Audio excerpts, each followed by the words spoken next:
Situações de conflito. O conflito surge quando há a necessidade de escolha entre situações que podem ser consideradas incompatíveis. Todas as situações de conflito são antagônicas que perturbam a ação ou a tomada de decisão por parte da pessoa ou de grupos. Trata-se de um fenômeno subjetivo, muitas vezes inconsciente ou de difícil percepção. Essa é a explicação da palavra conflito na Wikipédia, a enciclopédia da internet. Fazer escolhas e tomar decisões em situações em que seremos os únicos responsáveis pelos resultados nunca foi tarefa das mais fáceis. Há pessoas que não sabem ou negam-se a tomar decisões em quaisquer assuntos, tamanho medo que sentem de errar. Por outro lado, há pessoas que decidem rápido, mas sem pesar os prós e os contras da situação, e veem-se em apuros quando escolhem o que deveriam ter rejeitado e rejeitam o que deveriam ter escolhido. É bem provável que a maioria de nós já tenha passado por essa terrível experiência, que nunca está sozinha. Após a escolha equivocada ou após a negligência ou recusa em tomar atitudes decisivas, normalmente vem o quê? O arrependimento. Arrependimento esse que, falando de uma forma alegórica, metafórica, podemos dizer que tem um gosto amargo. Os conflitos que surgem durante a nossa vida não devem ser necessariamente vistos como experiências puramente negativas, pois na maioria das vezes podemos extrair lições preciosas para nós mesmos e servir de exemplo para outras pessoas.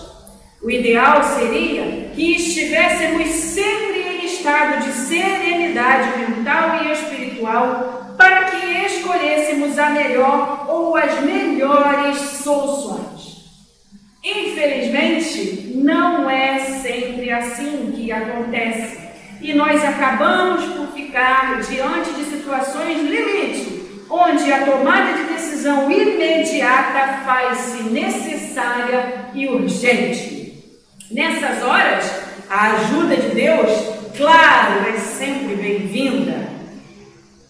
E para que Ele nos oriente, basta o quê? Que nós peçamos a ajuda dEle, que nós estejamos dispostos a seguir pelo melhor caminho, mesmo que esse seja o mais difícil, porque acontece muitas vezes que a gente pede ajuda, mas a gente não quer ajuda, né? A gente quer fazer o que está na nossa cabeça, no nosso coração, e fica lá aquela confusão, ou então a gente não aceita quando é o caminho mais difícil. Aí fica complicado, né? Mas Deus está sempre disposto a nos ajudar, sempre pronto a nos ajudar nos momentos em que nós clamarmos por Ele.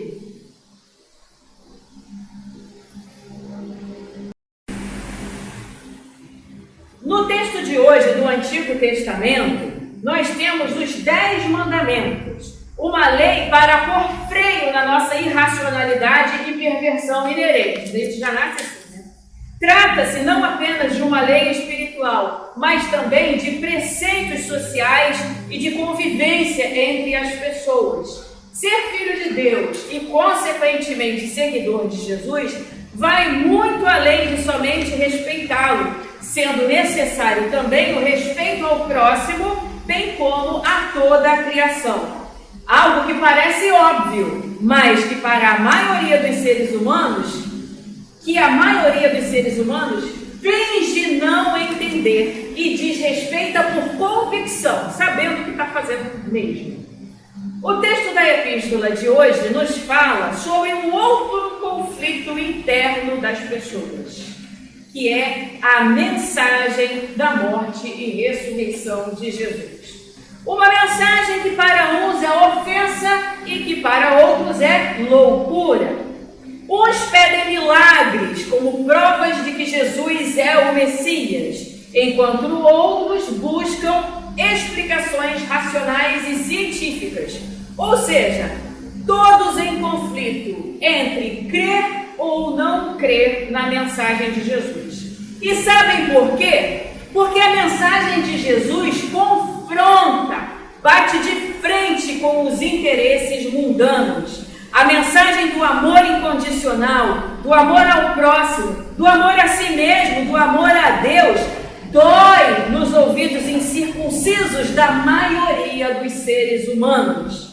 É desrespeito em cima de desrespeito, é ódio, egoísmo, ganância por todos os lados. É a destruição de um povo para roubar-lhe a sua terra, os seus pertences, a sua liberdade.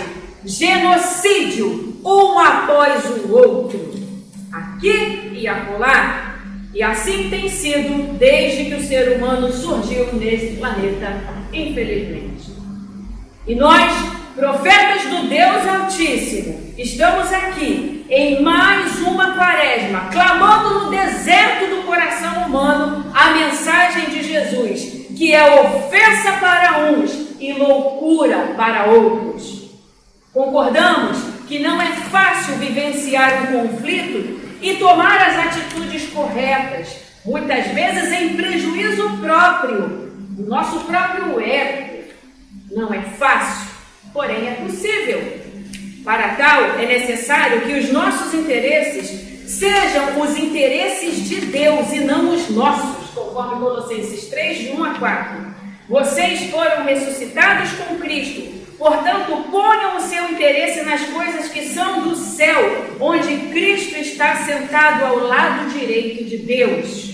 Pensem nas coisas lá do alto, não nas que são aqui da terra, porque vocês já morreram e a vida de vocês está escondida com Cristo, que está unido com Deus. Cristo é a verdadeira vida de vocês, e quando Ele aparecer, vocês aparecerão com Ele e tomarão parte na sua glória. Amém. Jesus não hesitou em tomar a atitude certa, mesmo correndo o risco de parecer ridículo e até de apanhar ao expulsar do templo os mercadores da religião. Eles estavam fazendo da casa de Deus um mercado da fé, como infelizmente temos observado atualmente, onde a cada dia numerosas igrejolas são abertas em cada esquina, como que fossem botequins concorrentes que vendem a melhor cachaça, aquela que ao ingerir todos os problemas da pessoa são resolvidos, onde não mais ficarão doentes, mas vão ficar ricos, férteis, prósperos e terão todos os bens materiais que quiserem. Essa é a mensagem que prega. É só comprar a camisa de não sei quem, o CD do cicrano, a rosa ungida do pastor fulano, usar o sal grosso do bispo tal, a terra trazida de Jerusalém, ir na micareta gospel do popstar evangélico fulano de tal, e mais um monte de outros troços, amuletos e parafernálias pseudo-evangélicas. De quem? De ratos e vermes que exploram a boa-fé de uma parte do povo, porque a outra parte é tão perversa quanto esses marginais religiosos, cada um querendo levar vantagem em alguma coisa e ir pelo caminho mais fácil, nem que para isso precisem pregar uma coisa e viver outra, como a maioria dos falsos pastores e falsos crentes fazem. Jesus não nos prometeu, nem nos ensinou que nós teríamos facilidades na vida se nos tornássemos seus seguidores. Ele disse: no mundo vocês vão sofrer, mas tenham coragem, eu venci o mundo. João 16:33.